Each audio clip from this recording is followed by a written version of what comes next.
ఇప్పుడు తిరగబడతాం అంటే ఇప్పుడు నేనేమంటున్నా అంటే 30 ఏళ్ళ పోరాటానికి సంబంధించిన విషయంలో 30 ఏళ్ళ పోరాటానికి ఇది ముగింపు అనుకొని ఒకవేళ వర్గీకరణకు సంబంధించిన విషయంలో అది రాజ్యాంగ వ్యతిరేకమైన ఆ సుప్రీంకోర్టు ఇచ్చినటువంటి సూచనలు ఏవైతే ఆ సూచనలు చేసుకొని వాళ్ళు ఒకవేళ నిజంగానే అవకాశాల్లో వాళ్ళకు ముందు అవకాశాలు ఇచ్చేటువంటి ప్రయత్నం చేసేది ఉంటే నష్టం లేదు. ఇప్పుడు ఇప్పటి నుండి అయినా కూడా మీరు అంటున్నట్టుగా విద్యా ఉద్యోగ అవకాశాలు వాళ్ళు ముందుకు పోయేది ఉంటే వాళ్ళకి అర్థమవుతుంది కదా, ఇది అయిపోయింది, మన పోరాటం ఇది కాదు, మనం చేయాల్సింది ఇది కాదని విషయము. రాకేష్ గారు, నాకు ఇండివిజువల్ కొన్ని ఆలోచనలు ఉన్నాయి. నేను సమాజం మీద ఇండివిజువల్ ఆలోచన రుద్దొద్దు. క్రిమి లేయర్ అనేది ఆర్థికపరమైన అంశము, అది కాన్స్టిట్యూషన్కు వ్యతిరేకమని చెప్తున్నా. At the same time reservation is a social responsibility. Reservation is a social responsibility. Reservation అనుభవిస్తున్న వాడు అది వాడి అబ్బాయి ఇచ్చింది కాదు, బాబాసాహెబ్ పోరాట ఫలితంగా వచ్చింది. కాబట్టి అతడు ఖచ్చితంగా తన సమాజం చైతన్యం కొరకు, తన సమాజాన్ని ముందుకు తీసుకురావడానికి వాడు ఖచ్చితంగా కట్టుబడి ఉండాలి, సామాజిక బాధ్యతను వహించాలంటున్నారు. రిజర్వేషన్ అనుభవదారులు ఇటు మాలలైనా మాదిగలైనా 90% మంది వాళ్ళ స్వార్థ ప్రయోజనాలకు ఉపయోగించారు. నా వ్యక్తిగతంగా నేను చూసినట్లయితే వీళ్ళ మీద క్రిమిలేర్ ఎందుకు రావద్దు అనే ఆలోచన నాకుంది. రిజర్వేషన్ అనుభవించినటువంటి ఒక డాక్టర్, అతను వచ్చినటువంటి సమాజం దాన్ని చూడాలా, వచ్చినటువంటి గ్రామం, ఆ గ్రామంలో ఏ కులం నుండి వస్తుండో లేదా ఏ సమాజం నుండి వస్తుండో, ఏ గ్రామం నుండి వస్తున్నాడో వాడు రిజర్వేషన్ అనుభవించి ఒక ఉన్నత స్థానంలో ఎదిగిన తర్వాత రిజర్వేషన్ ఫలాలకు దూరంగా ఉన్నటువంటి వాళ్లకు న్యాయం చేకూర్చేలా అతని సమయంలో కొంత సమయాన్ని, అతని సంపాదనలో కొంత సంపాదనను జాతి కొరకు కేటాయించాలా. ఏ ఒక్కటి చేయట్లేదు. నా పర్సనల్ ఒపీనియన్ ప్రకారము క్రిమిలేర్ రావాలి, వీళ్ళందరిని ఎత్తేయాలని అంటాను నేను. కానీ పర్సనల్ ఒపీనియన్ వేరు, చట్టం వేరు, కాన్స్టిట్యూషన్ యొక్క ఫ్రేమ్ వేరు. నేను ఇప్పటివరకు మాట్లాడింది కాన్స్టిట్యూషన్ యొక్క ఫ్రేమ్. క్రిమిలేయర్ గురించి మాట్లాడుతున్నట్టు ఇటు మాల అయినా మాదిగైనా ఎవరైతే సామాజిక బాధ్యత నిర్వర్తించలేదో వాళ్ళని ఎత్తేసి పడేయాలా. ఎందుకంటే దాని వెనకాల ఉన్నటువంటి జనాన్ని వీళ్ళు ఆదుకోలేదు, వాళ్ళని చైతన్యం చేయలేదు, వాళ్ళ సమయం కేటాయించలేదు, వాళ్ళకి ఎక్కడ ఆదుకోలేదు. కాబట్టి వీళ్ళని ఎత్తేసి వచ్చే వాళ్ళకు అవకాశం కల్పించాలని నా పర్సనల్ ఒపీనియన్ నాకు ఉంది. కానీ క్రిమిలేయర్ అనేది ఆర్థికపరమైనటువంటి అంశము. ఆర్థికపరమైన అంశము రిజర్వేషన్కు అప్లికేబుల్ కాదు. రిజర్వేషన్కు ఉన్నటువంటి క్రైటీరియా సామాజిక వెనుకబాటుతనము. Reservation is a social stigma. Hindu వ్యవస్థ మూలంగా ఏర్పడినటువంటి సామాజిక కలంకాన్ని తుడిచివేసి సమాజంలో సమానత్వాన్ని స్థాపించడానికి మాత్రమే ఏర్పడ్డది. ఒక రకంగా నేను వీళ్లకు తీయాలనే నా పర్సనల్ ఒపీనియన్ ఉన్న ఒక పౌరునిగా, ఒక బాధ్యతతో వ్యక్తిగా నేను గమనిస్తున్న దాంట్లో రాష్ట్రపతి స్థాయికి ఎదిగినటువంటి వ్యక్తులు గుడిలోకి వెళ్ళినట్లయితే ఆ గుళ్ళకు తిరిగి ఆవు మూత్రంతో శుభ్రం చేస్తున్నారు. రాష్ట్రపతినే కాదు, అడ్మినిస్ట్రేషన్లో ఉన్నటువంటి అనేక సివిల్ సర్వెంట్స్ కుల వివక్షతను వాళ్ళు ఎట్లా ఎదుర్కొన్నారనేది వాళ్ళ నోటి ద్వారానే స్పష్టంగా వాళ్ళు ఐఏఎస్ విజయ్ కుమార్ గారు ఒక ఇంటర్వ్యూలో డిపార్ట్మెంట్లో, ప్రభుత్వంలో ఆయన ఎట్లా వివక్షతను అనుభవించిండ్రు, గంధం చంద్రుడు గారు, వీళ్ళందరూ స్పష్టంగా తన ఇంటర్వ్యూస్లో చెప్పారు. అదేవిధంగా సరే వీళ్ళు అనుభవించిండ్రు, అది విషయం పక్కన పెడితే ఈ సబ్ కేటగరైజేషన్ పోరాటంలో భాగస్వామైనటువంటి ప్రొఫెసర్ కాసిం అనేక వేదికల మీద ఆయన మాట్లాడిన సందర్భం, ఆయన మాట్లాడింది, నేనేం ఆయన గురించి కొత్తగా చెప్పట్లేదు.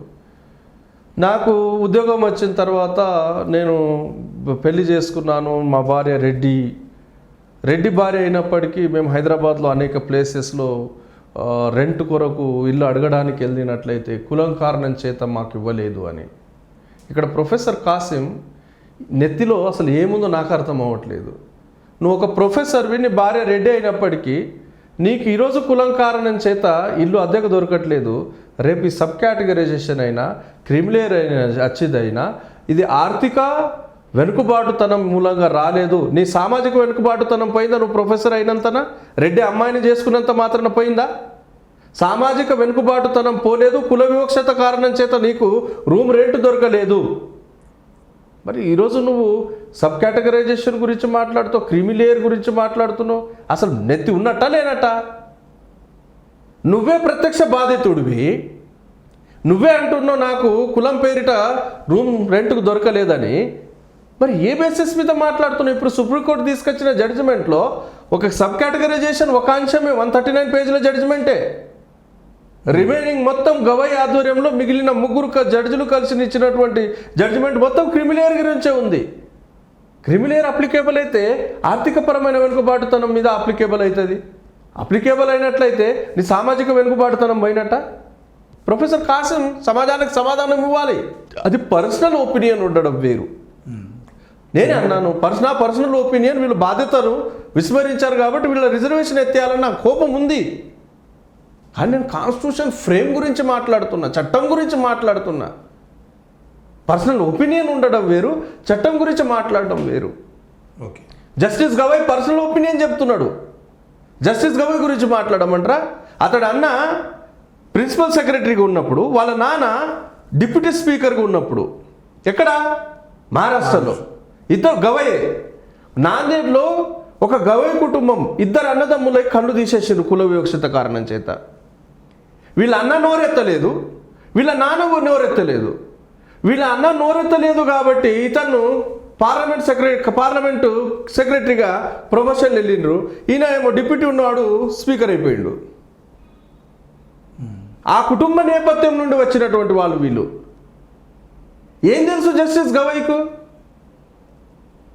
జస్టిస్ బేలా త్రివేది గారికి ఉన్నటువంటి సామాజిక స్పృహ, కాన్స్టిట్యూషనల్ నాలెడ్జ్ ఈ మిగిలిన 6 ఏ జడ్జికు లేదు. జస్టిస్ చంద్రచూడ్కి అయితే ఎక్కడ కూడా లేదు. చీఫ్ జస్టిస్కి ఎక్కడ కూడా లేదంటున్నా. రిజర్వేషన్ యొక్క క్రైటీరియాను పక్కన పెట్టేసి సబ్ కేటగరైజేషన్ చేయాలంటాడు. అంటే అవగాహన లేకుండా చీఫ్ జస్టిస్ స్థాయికి ఎదిగిరా? ఇప్పుడు అవగాహన లేకుండా ఎదిగినరా అంటే మీరు నవ్వే మాటలే మాట్లాడతారు. వాస్తవానికి పంకజ్ మిట్టల్ ఇచ్చిన జడ్జిమెంట్లో 56 పేజీల జడ్జిమెంట్లో ఏ దేశంలో ఉన్నామండి మనం? ఏ కాన్స్టిట్యూషన్ ఫ్రేమ్లో ఉన్నాం? భగవద్గీత శ్లోకాలను కోట్ చేస్తూ, మహాభారత శ్లోకాలను కోట్ చేస్తూ, స్కంద పురాణం శ్లోకాలను కోట్ చేస్తూ క్రిమిలేయర్ అప్లికేబుల్ చేయాలి, హిందూ వ్యవస్థలు ఇవి ఉన్నాయని చెప్తున్నాడంటే ఏం తెలుసు వీళ్ళకు? నిజంగానే సుప్రీంకోర్టు ఈ జడ్జులకు ఎస్సీ కులాల మీద ప్రేమ ఉంటే, ఫండమెంటల్ రైట్ ఆర్టికల్ 17 ప్రకారం అంటరానితనం నేటికి కూడా నిర్మూలించబడలేదు. దాని మీద కఠినమైన చట్టాలు చేయాలి వీళ్ళు. కఠినమైన చట్టాలు చేయాలి. సమాజం మీద నిజంగా ప్రేమ వీళ్లకు ఎస్సీ కమ్యూనిటీ మీద ఉన్నట్లయితే, నిజంగానే వీళ్లకు ప్రేమ ఉన్నట్లయితే ఈ కులాలకు ఈ గొడవ ఎందుకు జరుగుతుంది? వీళ్ళ పాపులేషన్ ఈరోజు 2021 సెన్సస్ ప్రకారం మనం ఎస్సీ పాపులేషన్ చూసినట్లయితే 20%, 15% ఉండి ఎందుకు ఇది 20% ఇచ్చేస్తే న్యాయం జరుగుతుందని వీళ్ళు జడ్జిమెంట్ ఇవ్వాలి. ఇప్పటివరకు ఈ దేశం మొత్తంలో కూడా రిజర్వేషన్ పూర్తి స్థాయిలో ఎక్కడ ఇంప్లిమెంట్ కాలేదు. పూర్తి స్థాయిలో ఇంప్లిమెంట్ చేసినట్లయితే ఈ కులాలకు న్యాయం జరుగుతుంది, ఈ గొడవలు జరగవని వాళ్ళు పరిశీలనలోకి తీసుకోవాలి. ఎక్కడ ఉందా ఆ పరిశీలన? పబ్లిక్ సెక్టార్ అన్నీ కూడా క్లోజ్ అయ్యి ప్రైవేట్ సెక్టార్గా మారుతున్నాయి. పబ్లిక్ సెక్టార్లోనే కదా రిజర్వేషన్లు ఉన్నాయి. మీరు అట్లెట్లా క్లోజ్ చేస్తారని గవర్నమెంట్కు డైరెక్షన్స్ ఇవ్వాలి. ఎక్కడైనా ఉందా? లేదు. ఎందుకంటే సుప్రీంకోర్టు జడ్జిలు కేవలం ఇప్పటివరకు 140 కుటుంబాల నుండి మాత్రమే వస్తున్నారు. 140 కుటుంబాలే కాదు, ఒక డాటా చెప్తాను మీకు. ఈ వ్యవస్థ ఎంత దుర్మార్గమైనది. ఇటు కృష్ణమాదిగైనా కావచ్చు, లేదా అతని బ్యాచ్ తిండిపోతు గోలా బ్యాచ్. ఒక విషయం గుర్తుపెట్టుకోవాలి, కేవలం మాలలు దోచుకున్నారు. చదువుకున్నటువంటి మాలలు కొత్త ముందులో ఉన్నప్పటికీ ఆ రోజు తెలంగాణలో కాదు, మళ్ళీ ఏపీలో ఉంది. తెలంగాణలో మాలలు వెనుకబాటుతనానికి గురైండు. నేను మన కేసీఆర్ ప్రభుత్వం వచ్చినప్పటి నుండి మీకు కొన్ని విషయాలు మాత్రమే చెప్పాను. మిగిలిన అంశాలు మళ్ళీ చర్చిద్దాం. నిజంగా వీళ్లకు ఈ దేశం మీద ప్రేమ ఉంటే ఆ జడ్జిలకైనా, ఈ ఉద్యమకారులకైనా ఈ దేశం యొక్క మొత్తం స్ట్రక్చర్ ఫ్రేమ్ను గమనించండి. లోక్సభ ఎంపీల్లో 80% కేవలం బ్రాహ్మిన్ కులం ఉంది. కేవలం బ్రాహ్మిన్ కులం ఉంది. రాజ్యసభ ఎంపీలో 96% బ్రాహ్మణ్ మాత్రమే ఉన్నారు. గవర్నర్స్లో 50% గవర్నర్స్ బ్రాహ్మిన్సే ఉన్నారు. క్యాబినెట్ సెక్రటరీలో 33% క్యాబినెట్ సెక్రటరీలు బ్రాహ్మిన్సే ఉన్నారు. మినిస్టర్ సెక్రటరీస్లో 54% కేవలం బ్రాహ్మిన్సే ఉన్నారు. మిగిలిన సెక్రటరీస్లో 62% బ్రాహ్మిన్సే ఉన్నారు. పర్సనల్ సెక్రటరీస్లో 70% బ్రాహ్మిన్సే ఉన్నారు. యూనివర్సిటీస్లో ఫ్యాకల్టీస్లో 91% బ్రాహ్మిన్సే ఉన్నారు. సుప్రీంకోర్టు జడ్జెస్లో 96% బ్రాహ్మిన్సే ఉన్నారు. హైకోర్టు జడ్జెస్లో 80% మొత్తం జడ్జెస్ బ్రాహ్మిన్సే ఉన్నారు. అదేవిధంగా రాయబారులు 81% బ్రాహ్మిన్సే ఉన్నారు. బ్యాంక్స్లో 57% బ్రాహ్మిన్సే ఉన్నారు. ఎయిర్లైన్స్లో 61% బ్రాహ్మిన్సే ఉన్నారు. ఐఏఎస్ 72% బ్రాహ్మిన్సే ఉన్నారు. ఐపీఎస్ 61% బ్రాహ్మిన్సే ఉన్నారు. టీవీ యాక్టర్స్ 83% బ్రాహ్మిన్సే ఉన్నారు. మీడియా 90% కేవలం బ్రాహ్మిన్సే ఉన్నారు. Government job sector main stream లో 72% బ్రాహ్మిన్సే ఉన్నారు. క్రికెట్ 75% బ్రాహ్మిన్సే ఉన్నారు. మందిరాల్లో 100% రిజర్వేషన్ బ్రాహ్మిన్స్దే. ఆ బ్రాహ్మిన్ కుటుంబాల నేపథ్యం నుండి వచ్చినటువంటి వీళ్ళ మాట్లాడేది సమాజం గురించి. మరి పబ్లిక్ సెక్టార్ మొత్తం క్లోజ్ అయ్యి ప్రైవేట్ సెక్టార్గా మారుతున్నప్పుడు రిజర్వేషన్ అనేది పబ్లిక్ సెక్టార్లో అప్లికేబుల్ అయితే ఉద్యమకారులు ఎప్పుడైనా ప్రైవేట్ సెక్టార్లో రిజర్వేషన్ కావాలని అడిగినరా? ఎందుకు ఇవ్వకూడదు ప్రైవేట్ సెక్టార్లో? ప్రభుత్వ వనరులను వాడుకొని కదా ప్రైవేట్ సెక్టార్ ఎస్టాబ్లిష్ అయింది. ప్రభుత్వ వనరులు ఎవడి అబ్బా సొత్తు? మోడీ అబ్బా సొత్తా? లేదా కేసీఆర్ అబ్బా సొత్తా? లేదా చంద్రబాబు అబ్బా సొత్తా? ప్రైవేట్ సెక్టార్ వెలిసిన ఇక్కడ అది ప్రజాధనాన్ని వినియోగిస్తుంది, ప్రజా వనరులను ఉపయోగిస్తుంది. ఈ దేశంలో ఉన్నటువంటి వనరులు దాదాపు అన్ని వర్గాల ప్రజలకు సమంగా పంచబడడానికి కాన్స్టిట్యూషన్లో అనేక ప్రొవిజన్స్ ఉన్నాయి. కేవలం కొన్ని వర్గాలకు దోచిపెట్టిండ్రు. నిజంగానే సుప్రీంకోర్టు జడ్జిలకు ఈ దేశం మీద ప్రేమ ఉన్నట్లయితే, ఈ దేశం మీద కేవలం ఎస్సీల మీద ప్రేమ ఉన్నట్లయితే 185 మిలియన్ల హెక్టార్ల భూమి ఈ దేశంలో సాగుయోగమైన భూమి అయితే 90% భూమి అందులో కేవలం 10% వర్గాల చేతిలో బందీ అయి ఉంది. 185 మిలియన్ల హెక్టార్ల భూమిలో 90% భూమి కేవలం 10% మంది కులాల చేతిలో ఉంది అంటున్నా. మరి దీని గురించి ఆవిడ మాట్లాడు. ఒకవేళ వీళ్లకు సామాజిక అవగాహన, సామాజిక స్పృహ అయితే ఇట్లా అన్కాన్స్టిట్యూషనల్, ఇక్కడ సుప్రీంకోర్టు సీజే అయినా అతడు ఇచ్చినటువంటి 139 పేజీల సబ్ కేటగరైజేషన్ జడ్జిమెంట్లో సూచనల్లో, ఆ సూచనల్లో ఎక్కడ కూడా జస్టిస్ అంటున్నా ఇంద్రసహాని కేసు 9 జడ్జిల ధర్మాసనం ప్రస్తావన తీసుకురాలేదు. ఏవి చెన్నయ్య జడ్జిమెంట్ విషయంలో జరిగినటువంటి జడ్జిమెంటు ఆ జడ్జిలు పేర్కొన్న అంశాలను ప్రస్తావనలు తీసుకోలేదు. ఏవి చెన్నయ్య జడ్జిమెంటు ఇక్కడ హోమోజినియస్ కమ్యూనిటీ, హోమోజినియస్ కమ్యూనిటీ కాబట్టి చేయడానికి వీల్లేదని ఏవి చెన్నయ్య కేసులో ప్రాథమిక అంశం దానిగా తీసుకున్నారు. లేదు వాళ్ళలో కూడా కుల వర్గాలు ఉన్నాయి. నేను ఏమంటున్నా అంటే 50% జనరల్ కోటాలకు పెట్టినటువంటి ఈ వ్యవస్థ అదంతా హోమోజినియస్ కమ్యూనిటీ కాదు. మరి ఎట్లా పెట్టిండ్రు? ఏ బేసిస్ మీద పెట్టిండ్రు?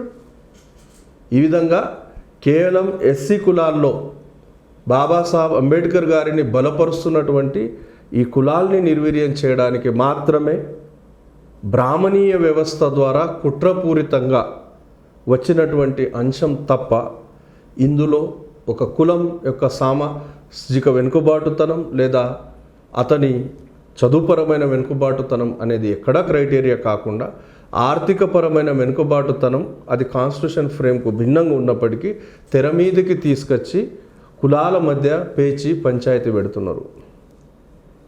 ఇది యాక్చువల్లీ సబ్ కేటగరైజేషన్లో జరుగుతున్నటువంటి పూర్తి పరిణామాలు.